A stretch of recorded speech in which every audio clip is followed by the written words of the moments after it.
Hello दोस्तों, इस वक्त एलोन मस्क दुनिया के सबसे अमीर आदमी बन चुके हैं। उनकी संपत्ति इस वक्त 200 बिलियन डॉलर से ज़्यादा हो चुकी है।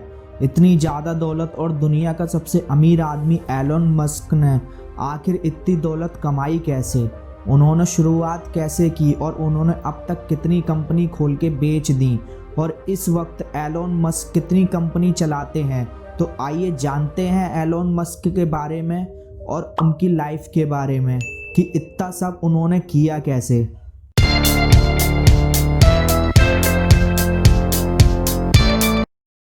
दोस्तों, एलोन मस्क का जन्म 28 जून 1971 में साउथ अफ्रीका के प्रेटोरिया शहर में हुआ था।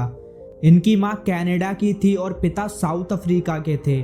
दोस्तों, एलोन मस्क के माता पिता का तलाक 1980 में हो गया था। तलाक के बाद एलोन मस्क अपने पिता के साथ ही रहते थे और वो साउथ अफ्रीका के स्कूल में पढ़ते थे। वहाँ वो काफ़ी शांत से भी रहते थे और उन्हें काफ़ी बार बुली भी किया जाता था। और एक बार उन्हें बुली करते टाइम इतना मारा कि उनकी मरने जैसी हालत हो गई थी। उस वजह से आज भी एलोन मस्क को कभी कभी सांस लेने में प्रॉब्लम होती है। दोस्तों, जब एलोन मस्क 10 साल के थे तभी उन्होंने कंप्यूटर सीखना स्टार्ट कर दिया था और उन्हें कोडिंग में काफ़ी दिलचस्पी हो गई थी।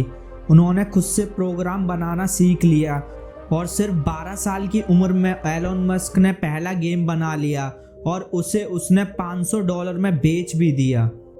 एलोन मस्क ने जब 17 साल की उम्र में जब अपनी पढ़ाई कंप्लीट की तो उन्होंने कनाडा जाने का फैसला किया। मैंने आपको पहले ही बताया कि उनकी मां कनाडा से थी तो उन्हें कनाडा की नागरिकता आसानी से मिल गई थी।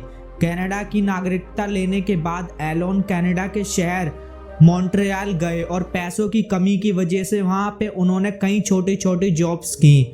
उन्हें एक दिन में $1 सैलरी मिलती थी। उसके बाद 19 साल की उम्र में एलोन को किंगस्टन ओंटारियो में क्वींस यूनिवर्सिटी में दाखिला मिल गया। उसके बाद एलोन ने कनाडा छोड़कर आगे की पढ़ाई करने यूएसए चले गए। वहाँ पे उन्होंने कैलिफोर्निया में स्टैनफोर्ड यूनिवर्सिटी से पढ़ाई की, जहाँ लोग पढ़ने का और जाने का सपना देखते हैं। पर सिर्फ 2 दिन में ही एलोन मस्क ने स्टैनफोर्ड यूनिवर्सिटी से 1995 में पढ़ाई छोड़ दी, क्योंकि उन्हें समझ आ गया था कि उनकी मंजिल कुछ और ही है। इन्हें पता था कि फ्यूचर में फिजिक्स केमिस्ट्री से ज़्यादा इंटरनेट दुनिया को बदलने वाला है। दोस्तों, यहाँ से एलोन मस्क ने कंपनी खोलने का मन बनाया। फिर उन्होंने अपने भाई किम्बल मस्क के साथ एलोन मस्क ने अपनी पहली आईटी कंपनी खोली जिसका नाम Zip2 था। एलोन मस्क की इस कंपनी का काम था लोकल बिजनेस को इंटरनेट से जोड़ना। पर दोस्तों, 4 साल के बाद ही इन भाइयों ने अपनी कंपनी को $307 मिलियन में बेच दिया और तभी एलोन मस्क बिलियनेयर भी बन गए थे। दोस्तों, अब बात करते हैं सेकंड कंपनी की। एलोन मस्क ने 1999 में इलेक्ट्रॉनिक्स पेमेंट सिस्टम पर काम करना शुरू कर दिया था। इलेक्ट्रॉनिक्स पेमेंट सिस्टम से पूरी दुनिया में कहीं भी पैसे को ट्रांसफ़र किया जा सकता था। शुरू में इसका नाम X.com था, पर 2001 में इस कंपनी का नाम बदलकर पेपल रख दिया था। 2002 में इस कंपनी को eBay ने $1.5 बिलियन में खरीद लिया था। इस कंपनी में एलोन मस्क का 11% स्टॉक था, जो कि $180 मिलियन का था। दोस्तों, 2002 में एलोन मस्क ने स्पेस एक्स स्टार्ट कर दी थी। ये कंपनी एलोन ने पेपल कंपनी बेचकर जो पैसा आया था उससे स्टार्ट की थी। एलोन मस्क ने अपनी तीसरी company space exploration technologies corporation यानी कि स्पेस एक्स की स्थापना की थी। उनका टारगेट था कमर्शियल स्पेस ट्रैवल के लिए अंतरिक्ष यान का निर्माण करना और मंगल ग्रह पर मानव जीवन की स्थापना करना। अब इसमें मुख्य समस्या प्रोजेक्ट पर लगने वाली भारी कीमत थी। मस्क ने रशिया फेडरेशन के साथ इसके बारे में चर्चा की, लेकिन यहाँ बात नहीं बन पाई। इसके बाद मस्क ने रिसेबल लॉन्च व्हीकल्स और स्पेसशिप्स के आइडिया के साथ दुनिया के सामने आए। उन्होंने अपने खुद के रॉकेट का डिज़ाइन और निर्माण करना शुरू कर दिया। दोस्तों, एलोन का मुख्य लक्ष्य था कम कीमत में ना सिर्फ रॉकेट को ऑर्बिट में पहुंचाया जाए बल्कि उसका रीयूज भी किया जा सके। 2006 से 2008 के बीच उनके पहले 3 उड़ान के प्रयास असफल रहे, जिसके बाद उन पे एक भी पैसा नहीं बचा था। उन्होंने अपनी कमाई गई सारी दौलत इन रॉकेट्स में लगा दी थी।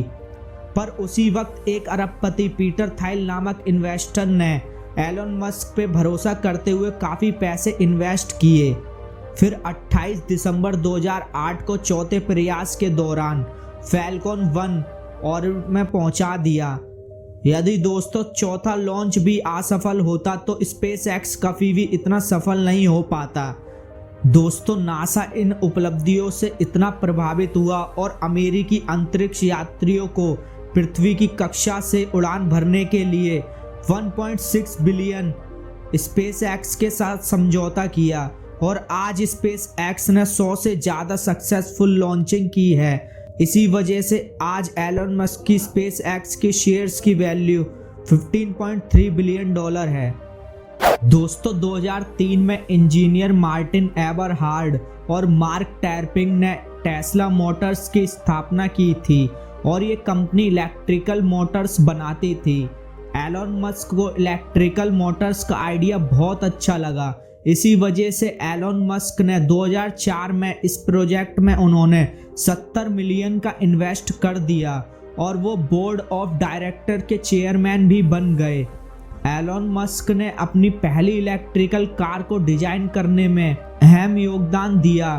फिर उन्होंने अपनी पहली car Tesla roadster sports car को लॉन्च कर दिया। ये कार एक बार चार्ज होके 394 किलोमीटर का सफर तय कर सकती है। आज टेस्ला कंपनी की वैल्यू वर्ल्ड की सभी कार कंपनी से बहुत ज़्यादा है। टेस्ला कंपनी में 20% स्टैक सिर्फ एलन मस्क का है, जिसकी वैल्यू आज $150 बिलियन है। हाइपरलूप दोस्तों अगस्त 2013 में एलन मस्क ने परिवहन के एक नए रूप के लिए अवधारणा जारी की जिसे हाइपरलूप कहा जाता है। एक ऐसा आविष्कार जो प्रमुख शहरों के बीच यात्रा के समय में भारी कटौती होगी। मस्क ने कहा कि हाइपरलूप को बनने और उपयोग के लिए तैयार होने में 7 से 10 साल लग सकते हैं। हालांकि उन्होंने हाइपरलूप को इस दावे के साथ पेश किया कि यह प्लेन या ट्रेन से अधिक सुरक्षित होगा, जिसकी अनुमति लागत सिर्फ $6 बिलियन होगी। इस हाइपरलूप की highest speed 1200 kilometre per hour होगी। अब आप सोच सकते हैं कि ये स्पीड कितनी ज़्यादा है। मतलब हम दिल्ली से गोवा सिर्फ 1.5 घंटे में पहुंच सकते हैं। दोस्तों अब बात कर लेते हैं एआई की। एआई एंड नोरालिंक कंपनी, ये कंपनी दोस्तों एलन मस्क ने 2015 में स्टार्ट की। 2017 में एलन ने बताया कि ये कंपनी ऐसा डिवाइस बनाना चाहती है जो इंसान के दिमाग को कंप्यूटर और मोबाइल से कनेक्ट कर देगी और इसकी मदद से इंसान के दिमाग की बीमारियों का इलाज हो सकेगा। इसके अलावा 2018 में एलन मस्क ने घोषणा कर दी कि वह एक हवाई अड्डे से शिकागो शहर तक 17 किलोमीटर की सुरंग खोदने के लिए $1 बिलियन की आवश्यकता होगी। ये सुरंग इसलिए खोदी जाएगी क्योंकि यहाँ Elon Musk high speed rail line बनाना चाहते हैं जो लोगों को एयरपोर्ट से शिकागो तक सिर्फ 20 मिनट या उससे कम टाइम में पहुँचा देगी। दोस्तों अक्टूबर 2019 में एलन मस्क ने #टीम ट्रीज अभियान के लिए $1 मिलियन दान करने का संकल्प लिया, जिसका उद्देश्य 2020 तक दुनिया भर में 20 मिलियन पेड़ लगाना है। उन्होंने इस अवसर के लिए अपने ट्विटर का नाम भी बदलकर ट्रिलॉन कर दिया। दोस्तों अब आप सोच सकते हैं कि एक टाइम पे एलन मस्क $1 कमाते थे और इस वक्त एलन मस्क आज अपनी मेहनत और नए नए इन्वेंशन की वजह से स्पेसएक्स, टेस्ला, हाइपरलूप जैसी कंपनी के मालिक हैं, जिन्होंने आज दुनिया में अपना अलग ही मुकाम हासिल कर लिया है। इनकी इतनी मेहनत की वजह से ये आज वर्ल्ड के रिचेस्ट पर्सन बन चुके हैं, जिनकी नेटवर्थ आज $200 बिलियन से भी ज़्यादा हो चुकी है। तो आपको कैसी लगी ये वीडियो और एलन मस्क की अब तक की ये जर्नी, हमें कमेंट करके ज़रूर बताना। और वीडियो पसंद आई हो तो प्लीज़ वीडियो को लाइक करें, शेयर करें और चैनल को सब्सक्राइब जरूर करें और साथ ही बेल आइकन को ऑन कर लें ऐसी मज़ेदार वीडियोस देखने के लिए। तो मिलते हैं नेक्स्ट वीडियो में।